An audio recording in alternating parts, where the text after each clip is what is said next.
Some evenings begin with the blur of candlelight and end with a heart quietly breaking. She arrived with $5 in her purse, a faded dress, and a fragile belief that someone would show up. He sat 3 tables away, unaware that a single accidental moment was about to rewrite a chapter of his life. This wasn't a fairy tale. There was no pumpkin carriage, no promise of forever. Only one soul noticing another, at the right time, in the right way, and for long enough not to walk away.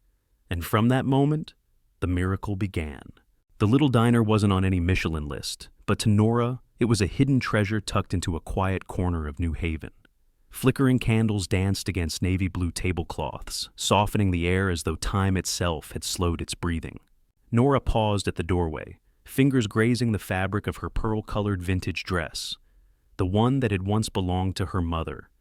The hem was frayed, yet it still carried its grace. She'd worn it on graduation day. Tonight it was both her armor and her prayer. The bell chimed as she entered louder than the silence seemed to permit, as though announcing to the world, "She's here." A waitress led her to a small table by the window, where warm yellow light pressed gently against the glass, forming a tender halo. Nora sat tugging lightly at her skirt, hands clutching her worn purse. 6:45. 15 minutes early.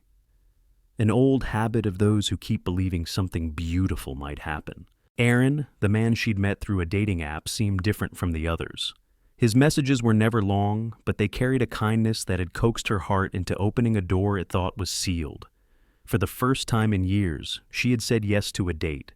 At a nearby table, a man in a charcoal suit stirred his whiskey. His posture was at ease, but his eyes contained the stillness after a storm. His name was Matthew Quinn, CEO of a children's nutrition brand, weary after a string of endless meetings.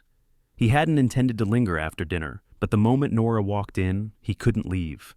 She entered like a scrap of poetry dropped into the ordinary, fragile, luminous, and unexpected.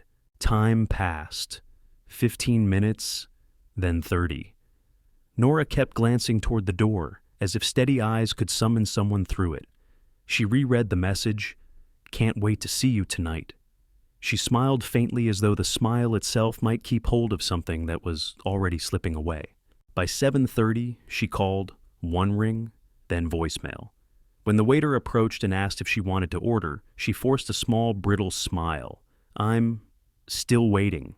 She opened her purse and drew out her last $5 bill, the emergency fund of a nursing student surviving on shifts at the community library. She knew it wouldn't stretch to much, perhaps only a cup of tea, but she hadn't come for the meal. She'd come for the fragile belief that someone would sit with her, share a simple night. No grandeur, no perfection, just sincerity. Her phone buzzed. A message? Short, cruel. "Seriously? You actually showed up? I was joking. You're not my type. Not worth the Uber." Another followed. "You seem sweet, but honestly, I was never coming." Who still believes in these things? Nora stared at the screen for a long time. Then she placed the phone down, as if it had turned to stone in her hands. She didn't cry. Her eyes only burned dry, as though her tears had long ago dissolved into her skin. Matthew saw it all.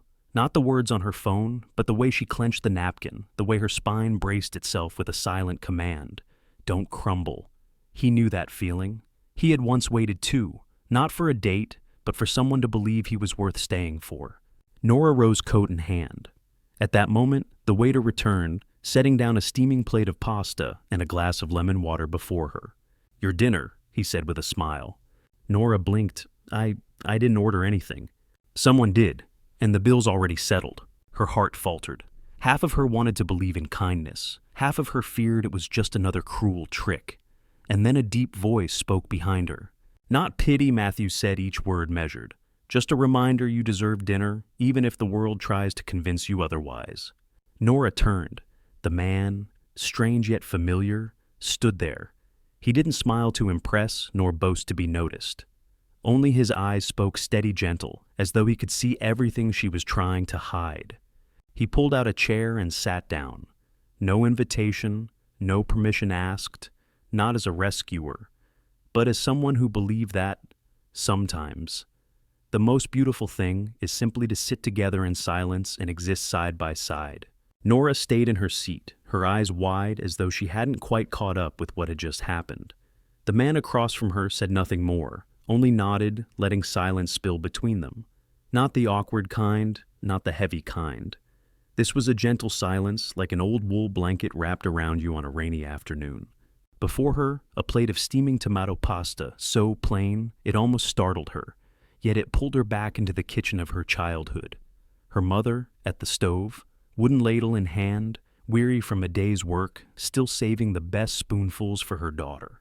Beside it, a glass of lemonade shimmered like sunlight, sneaking into a day long past its bloom. "You didn't have to do this," Nora murmured, her voice dissolving into the air. "I know," Matthew replied, his tone low and steady. "But sometimes we need someone to remind us we're still worthy, even if it's only through a simple meal." Nora looked at him again. His gaze held no pity, no intention to charm, only a quiet sincerity, rare in a world thick with pretense. She lifted her fork, twirled a small knot of pasta, as if testing the truth. When the faint heat and tang touched her tongue, she nearly cried. Not from hunger, but because, for the first time, someone had truly noticed her, seen her. "I'm a nursing student," Nora confessed softly, the words tumbling out like a secret. "I work part-time in the library, and I have exactly $5 left in my purse." Matthew nodded, not interrupting. He leaned an elbow on the table and listened as though her voice was a song he had once known, but never dared to remember. "You don't know anything about me," Nora said, not to push him away this time, but to test whether he might have the patience to stay. "But I've seen enough," he answered, and in his eyes Nora felt a door in her heart shift just slightly open. Enough to see what she asked, half curious, half guarded. "I see someone who came, who sat, who trusted enough to wait. Not out of desperation, but because there's still belief inside her. And belief like that is rare and precious." The words felt like lines from an old journal, and Nora's throat tightened. She had grown so used to being called naive, dreamy, unrealistic. But this man, this stranger, had looked at her and named her brave without ever saying the word. She took another bite. Time moved slowly. Matthew didn't ask about her past, nor speak of his own. Yet his silence never felt lonely. It was like an umbrella in the rain, neither clinging nor covering everything, but enough to keep her warm. "Do you often sit here alone?" Nora asked, the question escaping after a silence long enough to sound like a soft knock on the void. "Not exactly," he smiled faintly. "I sit here to remember who I used to be." And who was that? A man who thought he had to become someone else to be worthy of being chosen. The simplicity of it stirred something in Nora, like an old guitar string long neglected plucked into a single sad note.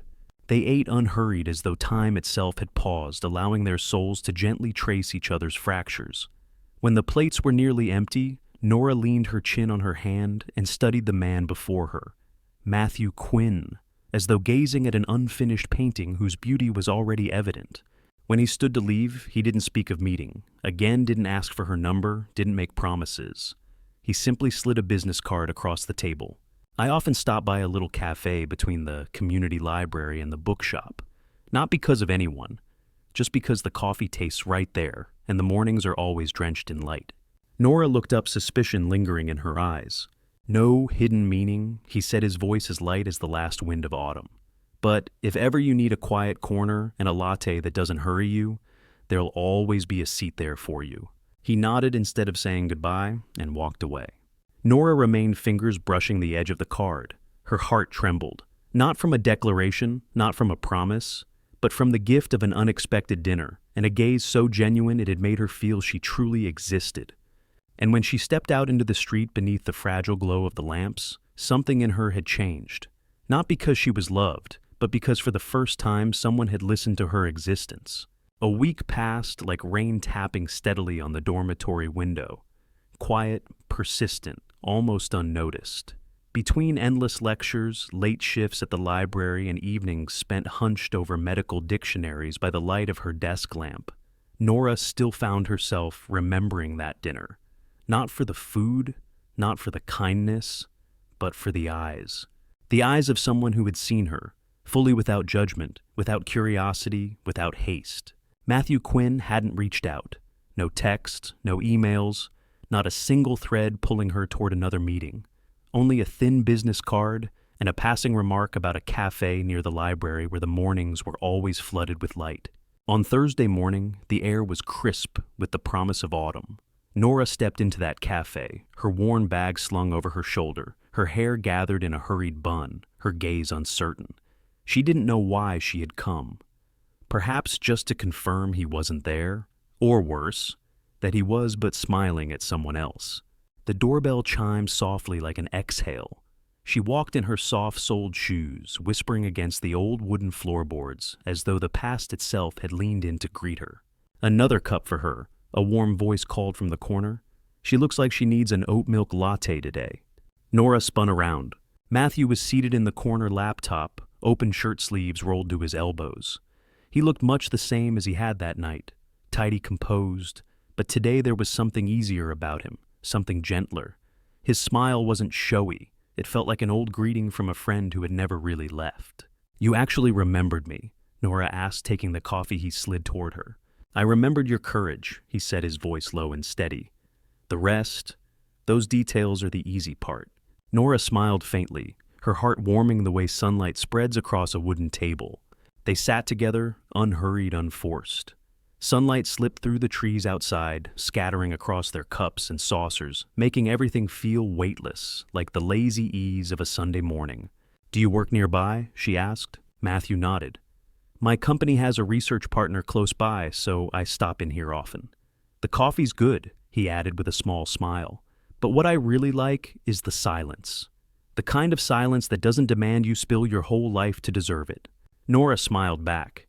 She began to talk about her endless study sessions the first time she pressed a stethoscope to a patient's chest, and nearly dropped it from trembling hands the sleepless nights spent perfecting the angle of an injection.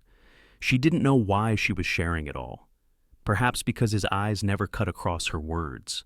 He didn't interrupt, didn't rush her. He simply listened, folding each sentence as though into the pages of a diary she had never dared to write. When it was his turn, Matthew told her about his company's latest campaign. A children's snack with a slogan that disastrously sounded like bubblegum for babies. An influencer made a meme of it, he said, chuckling, and it went viral for a week. He laughed as though even failure was just another seasoning in the stew of work, not a wound. Nora laughed too, truly freely. It was the kind of laughter that poured out like water after a long drought, unpolished and relieving. He didn't ask about that. Canceled date didn't mention the pasta or the first look. He only shared himself the way someone does, who has walked through enough long nights to know that good things rarely come from fireworks, but from patient, quiet presence. "That slogan sounds like something my anatomy professor would strike out in red ink," Nora said, smiling. "Then maybe I should invite you onto the creative team," he replied with a fleeting grin. "We need people who know how to listen to hearts before chasing markets." "You're talking to a nursing student who eats instant noodles every night." "Exactly," he said. "That means you understand people more than any marketing expert ever could." It wasn't flattery, it was recognition. And recognition carries a healing power no gift can match. When Nora rose to leave, she half expected him to stop her, or at least suggest meeting again. But he only nodded as though to say, "You can come back or not.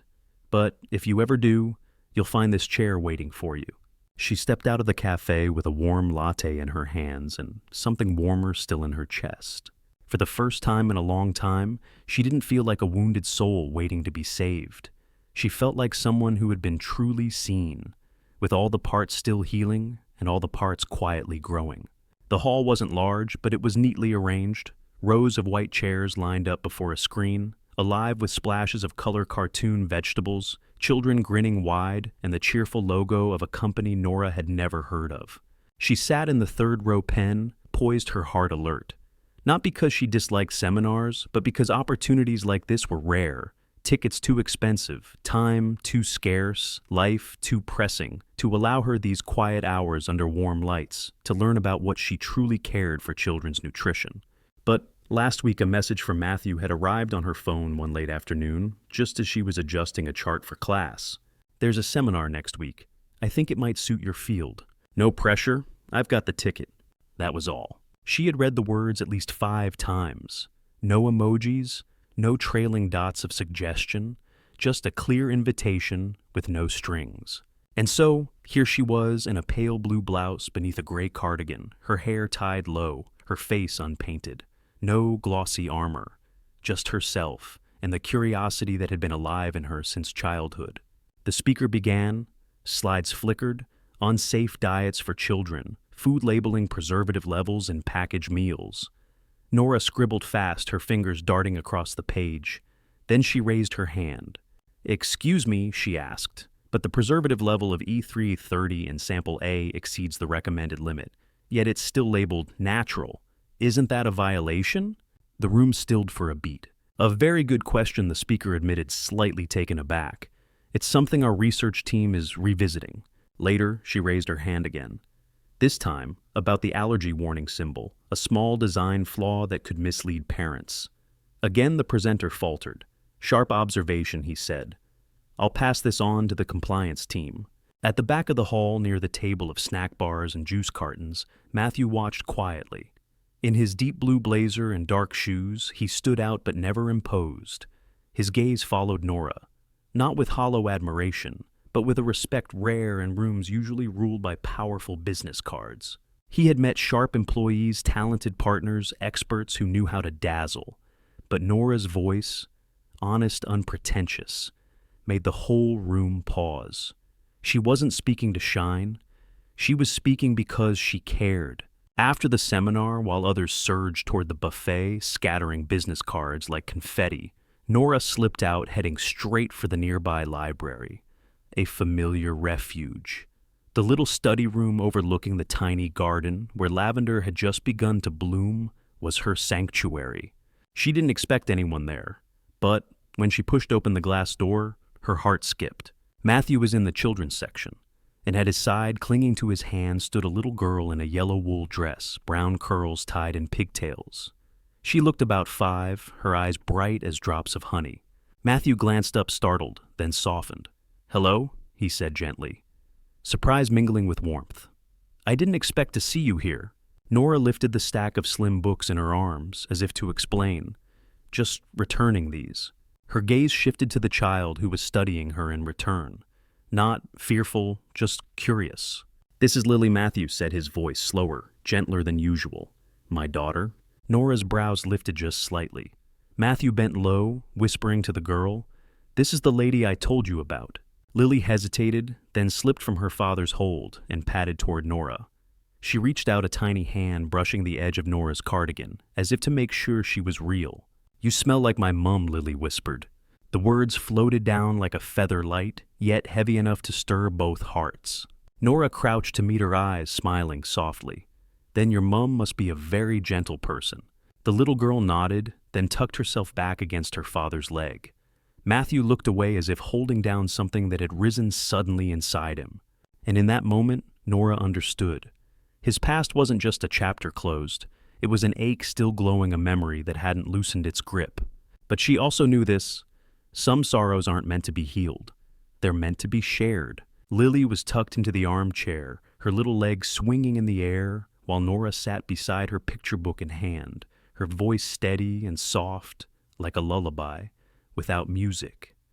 Light from the window crowned the child's hair in a faint halo. From across the room, Matthew stood still, arms folded, leaning lightly against the bookshelf, his gaze fixed on the scene as though afraid a single breath might break it. Lily was not one to open her heart easily. Matthew knew this better than anyone. But there was something about Nora, her warm voice, the way she crouched low to meet Lily's eyes, offering presence rather than instruction, that drew the little girl closer, as naturally as if she had always belonged there. And then the whisper came unexpected as a secret unwrapped. "You smell like my mum." Matthew couldn't decide what struck him harder, the sound of his daughter's voice or the way Nora received it. She didn't recoil, didn't stumble. She only nodded gently and replied, "Then your mother must have been very gentle." And just like that, the fragile air of a chance encounter became strong, woven by invisible threads binding 3 people from 3 worlds that were never meant to meet. When they stepped out of the library, the sky was burnished with the deep orange of late afternoon. Lily clutched Nora's hand while Matthew walked at her side, carrying the storybook Lily had insisted must come home to finish the tale tonight. "She misses her mother," Matthew said softly as Lily darted ahead to chase a falling leaf, though she's too young to name the missing.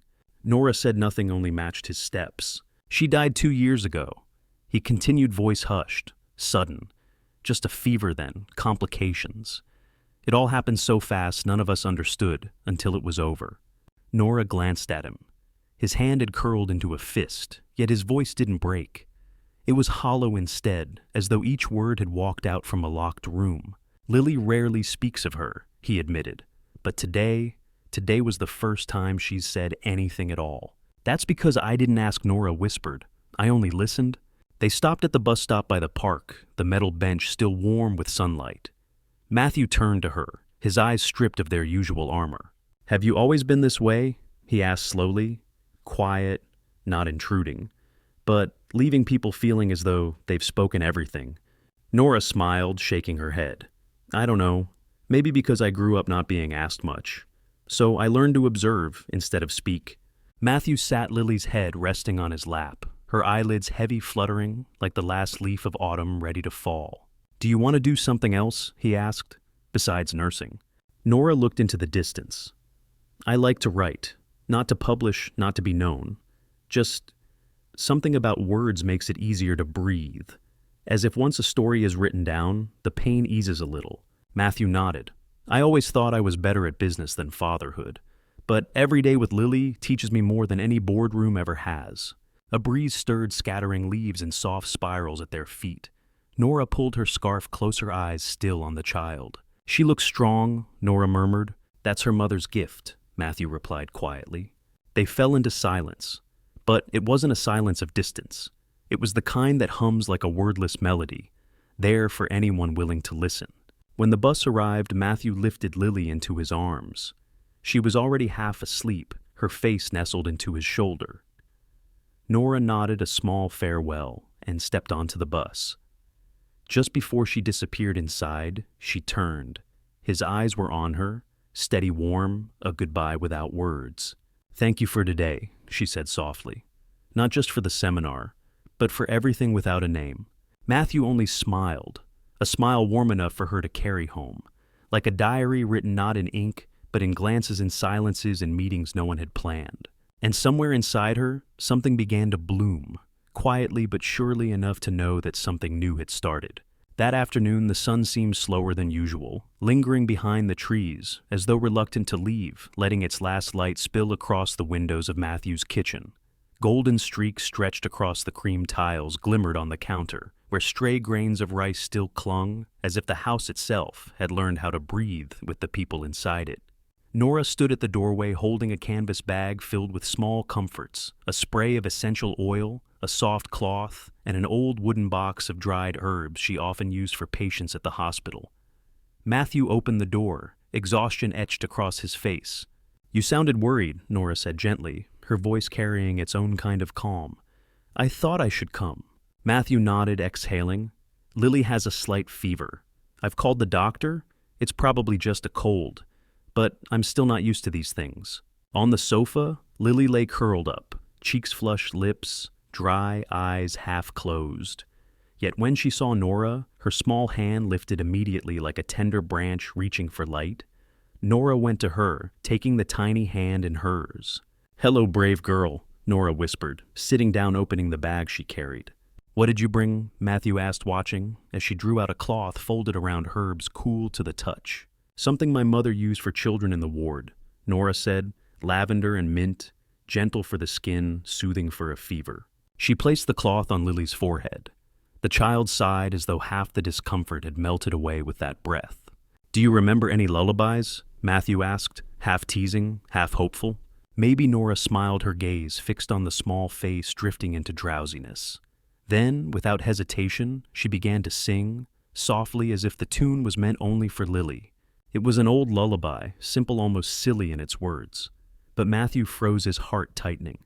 The moon wears socks when it's cold at night. He sat stunned, not because of the melody, but because of memory. The nights his wife had held Lily and sung those very words, her voice, fragile, sweet, wrapping the child in safety. No one else knew that song. No one. His knees gave way, and he sank into the chair opposite, fingers clutching the armrest. Nora kept singing her touchlight against Lily's forehead, her voice steady. She didn't look up, but she could feel the room thicken memory crashing in like waves without warning. When the lullaby ended, she turned. Matthew's face was hidden in his hands, his shoulders trembling.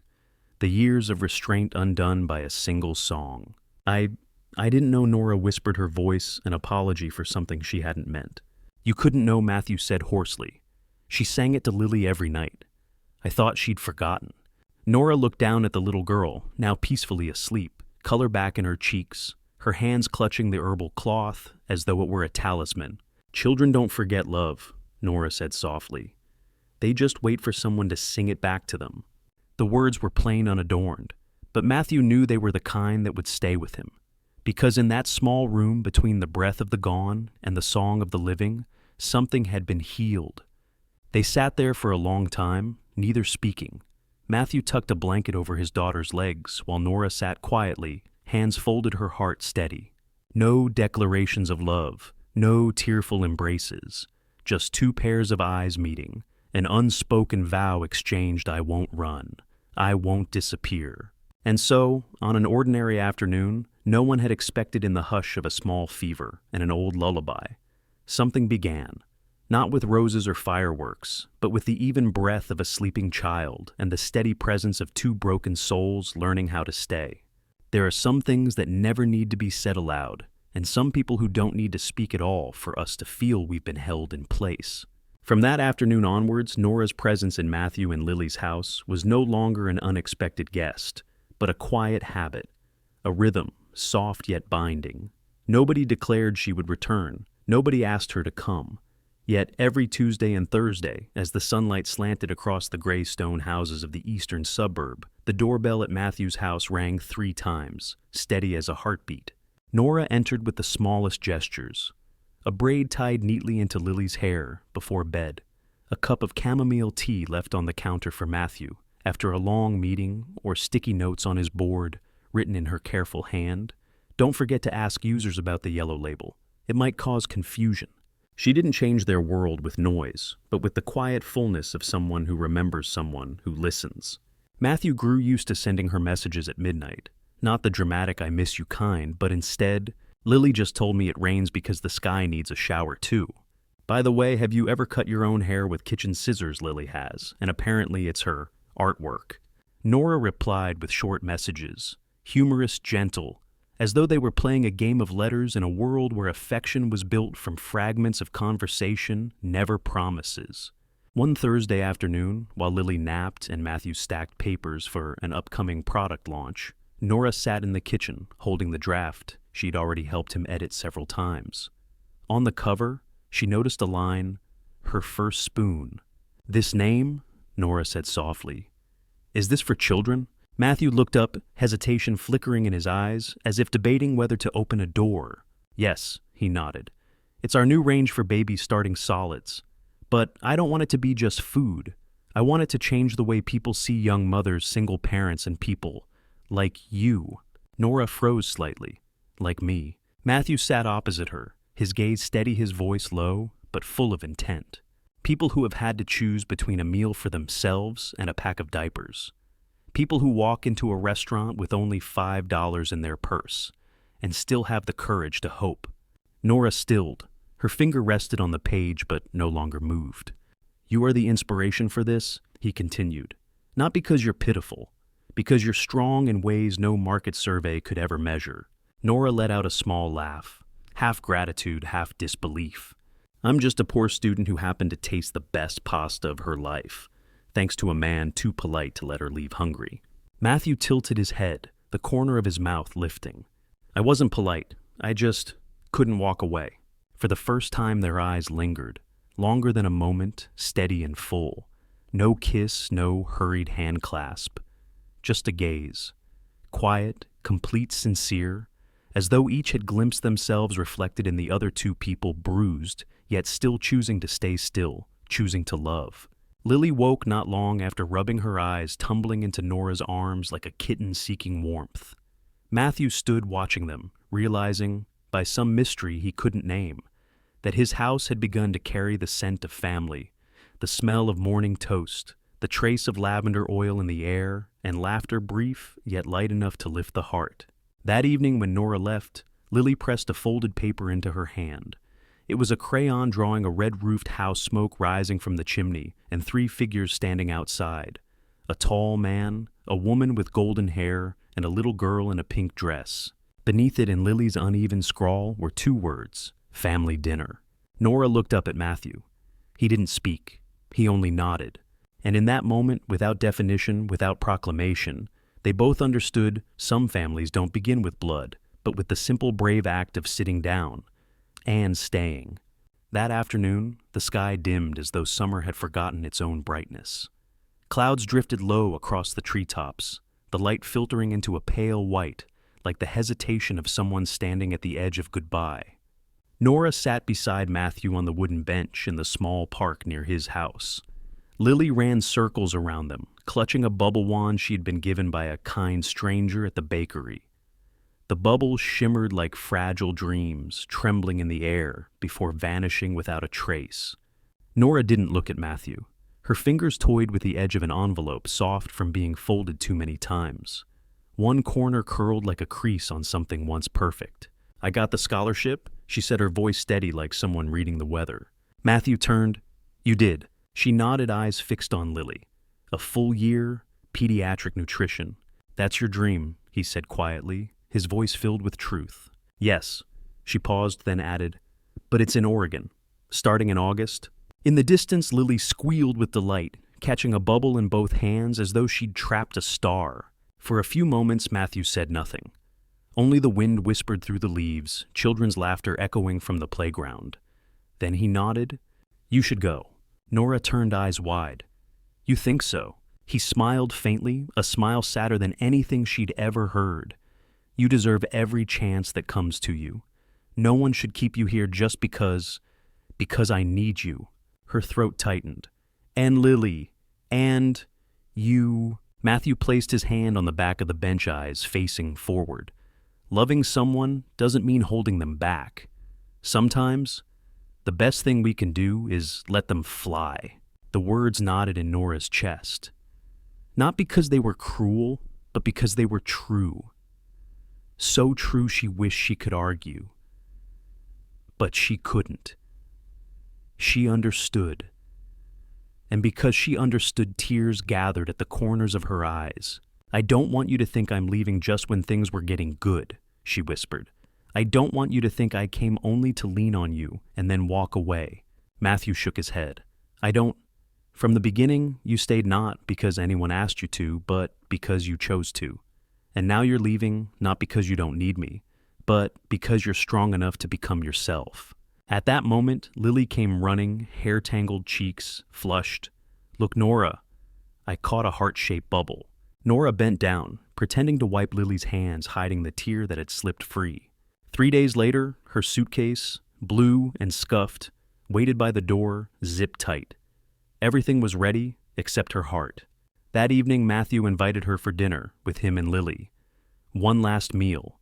They sat around the table, candlelight shimmering against glasses of water, reflecting in Lily's eyes like lanterns. "I made this for you," Lily said, pulling a paper chain from her backpack. Tiny colored links looped together, fragile yet bright. "What's this?" Nora smiled, lifting it as though it were a necklace of jewels. "It's the days you'll be away," Lily explained, her face glowing. "1 link for every week, 52 links. When they're gone, you'll be back." Nora couldn't speak. She only nodded, pulling Lily into her arms, holding her for a long time, as though she could freeze the moment, even as her heart fractured into small, sharp pieces. Before leaving, she turned to Matthew. He leaned against the doorway, hands in his pockets, his face neither sad nor cheerful, simply still like a storm contained beneath calm skies. "I'll come back," she said softly. "No date set, but I'll return." "I know," he replied, his voice low, "because this time, no one's really leaving. It's just a change of scenery." And so she went, carrying with her an unspoken promise, Lily's bright eyes and Matthew's warm silence. No one said, "Wait for me." No one said, "Don't forget me." Yet between them was something stronger than any vow. Love is not measured by distance, but by sincerity. A year slipped by like a spring river, gentle flowing, impossible to hold. In a small corner of America called Oregon, Nora became what she had once only dared to dream, of a pediatric nutrition nurse moving through white hospital corridors in her crisp blouse, her name badge resting neatly against her chest. She hadn't forgotten New Haven. She hadn't forgotten the two who still lived in the quiet spaces of her heart, the man who once paid for a stranger's dinner, and the little girl with brown curls who believed bubbles could talk to the moon. They didn't write often. There were no long phone calls, no sentimental posts. Only sometimes in the quiet of night shifts, Matthew sent her a photo of Lily coloring with a note beneath. This one's called Nora Saves the Hungry Tummies of the World. And Nora replied with small scraps of her days like, "Today a 3-year-old asked me if orange juice can cry. I told him only if it stays too long in the fridge." But then one bright afternoon, just after Nora finished her very first official shift, the desk nurse handed her a white envelope. On the front in neat handwriting, her first spoon, launch event invitation, and beneath it a note. A small spoon for the past, a full spoon for the future. Nora's heart dipped, then raced. She held the envelope still for a few seconds before tucking it into her pocket. At 3 o'clock, she stepped out of the elevator onto the rooftop of a tall building. The doors opened onto a hanging garden, rows of rosemary strings of lights cascading from wooden beams, a long table dressed in white linen. On the table, neat rows of small packages lay like children's storybooks. The label read in gentle script, "Her first spoon, for the women who skipped meals so they could feed hope." Nora froze. She had never imagined that the fragments of her life, instant porridge packets, crumpled $5 bills, could become a philosophy, a declaration of kindness printed onto boxes. Matthew stood at the podium, microphone in the hand, voice deep and steady. When his eyes found hers, the hum of the crowd seemed to dissolve, not because he stopped speaking, but because in that instant everything was contained in a single glance. Not reproach, not questions, only quiet recognition. "You kept your promise, and I'm still here." When the speech ended, he walked straight to her. "I wasn't sure you'd really come back," he said, his voice soft as morning light. "I wasn't sure I'd be brave enough to walk in," Nora replied, her eyes shining, but dry. A pause. Then he said it plain and certain. "I missed you." Nora smiled faintly.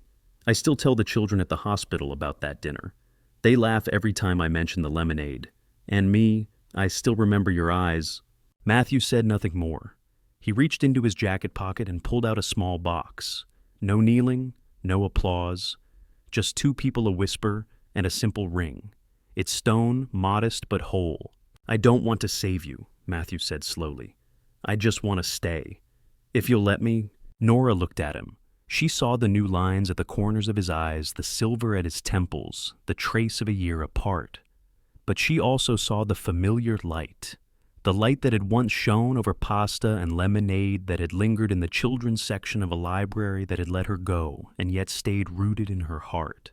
She nodded, not out of surprise, not from overwhelming emotion, but because now she was ready. Ready to choose love, not to fill a hollow, but to continue a story. Behind them, the crowd murmured the sound of spoons against glasses ringing faintly in the air. But here in the rooftop garden, there was only a small world made for two, where love didn't need to be loud, only real. And this time, neither of them would ever have to sit waiting alone again. That evening, the little restaurant where everything had begun appeared once more before Nora. The same wooden sign glowing softly in yellow light. The same familiar chime of the bell above the door. But this time, when she walked in, she was no longer the girl alone in a worn-out dress clutching $5 and a fragile hope. Beside her was Matthew, his hand holding hers. Not so tight it chained, not so loose it slipped away, but just enough like two heartbeats keeping time with the same song. And before them skipped Lily in a navy blue dress, her hair tied in pigtails, her steps light as notes on a stave. She turned and grinned at them, her eyes sparkling like the lights twinkling above. The waiter recognized them, the same man who had once leaned gently toward Nora and asked, "Would you like to order?" Now he led the three of them to the familiar corner table, only this time with 3 chairs already waiting. Matthew pulled out a chair for Nora. Lily climbed into hers, as if she'd always belonged here, as if the place itself had been rewritten into memory with joy. Candlelight shimmered again. And in that moment, Nora realized the room hadn't changed, but she had. She was no longer the one waiting to be chosen. She was someone awaited, someone chosen. Someone who belonged. Order everything you ever wanted, Matthew teased, handing her the menu. His eyes dancing. Nora laughed. You remember? He nodded. I remember you. Nothing more. Nothing needed. From her little backpack, Lily pulled out a folded piece of paper. She spread it across the table, a crayon drawing of a house with a red roof and a yellow door. 3 people at a dinner table. One tall one, with long hair, and a girl with purple shoes. This is us, Lily said proudly. And this is spaghetti. Because Nora loves spaghetti. Nora touched the wrinkled page with her fingertips. She didn't speak. She didn't have to. Everything was already written there, in the smudged colors of a child's hand, in a love that never spelled itself wrong. Did you draw this at school? She asked softly. Lily nodded. The teacher said to draw the thing we love most. I drew dinner with you and Daddy. Nora looked at Matthew. He was looking at Lily, but his lips curved in the quietest smile. There were no flowers, no rings, no vows. And yet in that moment, between the breadbasket and the glasses of water, Nora knew she had come home. Because there are people we meet only once who somehow see the part of us we thought invisible. And there are journeys that don't begin with, I love you, but with a plate of pasta, a steady gaze, and an act of kindness that expected nothing in return. When Nora lifted her glass, her hand brushed Matthew's.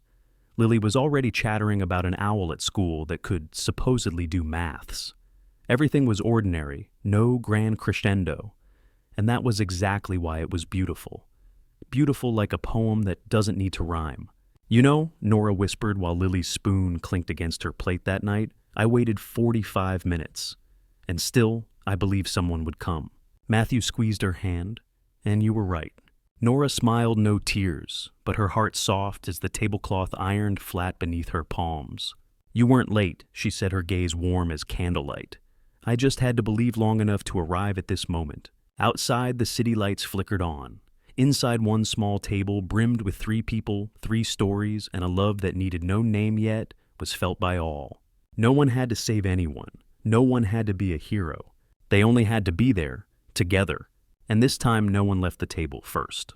The following autumn, the little riverside town glowed with leaves of amber and gold, as though painted in watercolors. A breeze whispered across the porch of the old cafe, where the once white wooden chairs had faded in the gentlest way. And at the familiar corner table by the window, where light poured down like slow honey, there were 3 cups, 2 coffees, and a cocoa crowned with cream.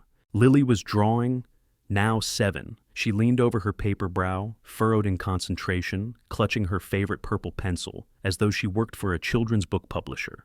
On the page was a house with a red roof, a yellow door, and a tiny pot of lavender on the porch. Beside it stood 3 figures, just as always. But this time, they were planting flowers. Nora sat with her head resting lightly against Matthew's shoulder, her eyes closed. She didn't need to speak. She didn't need to chase anything anymore.